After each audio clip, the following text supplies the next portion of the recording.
आप सबको जय मसीह। प्रभु आप सबको आशीष करे। आइए एक वचन की ओर जाएंगे जो प्रभु ने हमें आत्मा में दिया। तो एक वचन है, परमेश्वर के भक्त का आनंद। अगर आप परमेश्वर के भक्त हैं या आप प्रभु पे विश्वास करते हैं तो आपके जीवन में आनंद कैसे आएगा, आज हम देखेंगे। तो एक वचन पढ़ते हैं और देखिए प्रभु ने हमें क्या दिखाया। या की स्तुति करो, क्या ही धन्य वो पुरुष जो यहोवा का भय मानता है। पॉइंट ये है कि वो जो व्यक्ति यहोवा का भय मानता हो, उसकी आज्ञाओं से अति प्रसन्न रहता है। अति प्रसन्न मतलब परमेश्वर का पहला है भय मानना, उसकी आज्ञा क्या है, उसकी आज्ञाओं को पकड़े रहना, उससे प्रसन्न रहना। आगे क्या लिखा है, उसका वंश पृथ्वी पर पराक्रमी होगा। उसका वंश क्या होगा, पृथ्वी पर पराक्रमी होगा।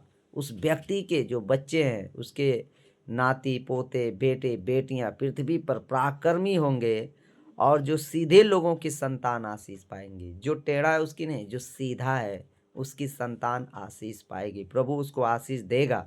आगे लिखा है तीसरा में, भजन संहिता 112 के 3 में, उसके घर में धन संपत्ति रहती है। मतलब किसके घर में, जो परमेश्वर का भय मानता, जो और उसकी आज्ञाओं से प्रसन्न रहता है, और जो सीधा है, जो व्यक्ति भलाई करने वाला, प्रेम करने वाला, ईमानदारी से काम करने वाला, जो सीधे लोग हैं, उनके घर में धन संपत्ति टिकती है। उनके घर में जो दूसरों का भला सोचते हैं, जो दूसरों से प्यार करते हैं, जो दूसरों के बारे में अच्छी शिक्षा देते हैं, उनके घर में परमेश्वर धन संपत्ति टिकाता है, रहती है। और उसका धर्म सदा बना रहता है। अगर वो कोई धर्म के काम भी करते हैं तो उनका धर्म का काम बना रहता है, परमेश्वर बने रहने देता है। आगे देखिए, सीधे लोगों के लिए अंधकार के बीच में ज्योति उदय होती है। मतलब जो सीधे लोग हैं उनके लिए अगर उनके अंधकार के बीच में ज्योति उत्पन्न होती है। इसका अर्थ क्या है, इसका अर्थ ये है कि अगर आपके जीवन में कोई दुख, प्रॉब्लम या समस्या भी अगर बीच में आ जाती है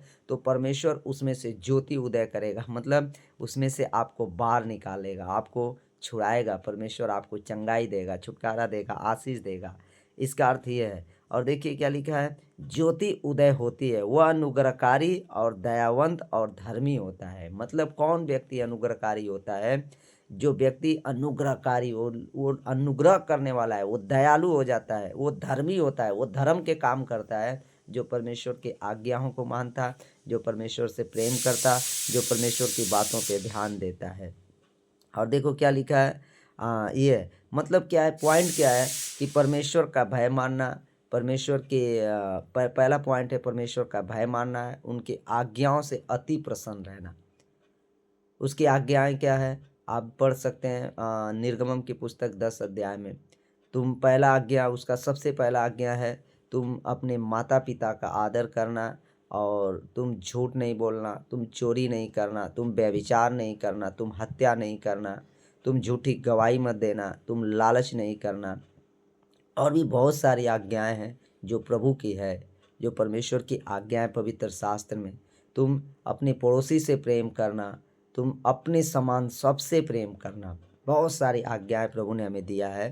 तो जब हम प्रभु की आज्ञाओं को मानेंगे, और दूसरा आज्ञा वही व्यक्ति मानता है जो परमेश्वर का भय मानता है। व्यक्ति वही आज्ञा मानेगा जो परमेश्वर से डरता है, जो परमेश्वर से डरता है। तो परमेश्वर से जब डर रहेगा तो ही हम परमेश्वर की आज्ञा को मानेगा। जैसे माँ बाप से बच्चे भय करते हैं तो वो माँ बाप की बातों को मानते हैं, उसी तरह परमेश्वर की बातों को जब हम मानेंगे तो परमेश्वर हमारे जीवन में जो ये वादा है, जो आशीष रखा है, वो हमारे जीवन में पूरा करेगा और आप सबको ब्लेस करेगा। इस वचन के द्वारा प्रभु आप सबको आशीष करें।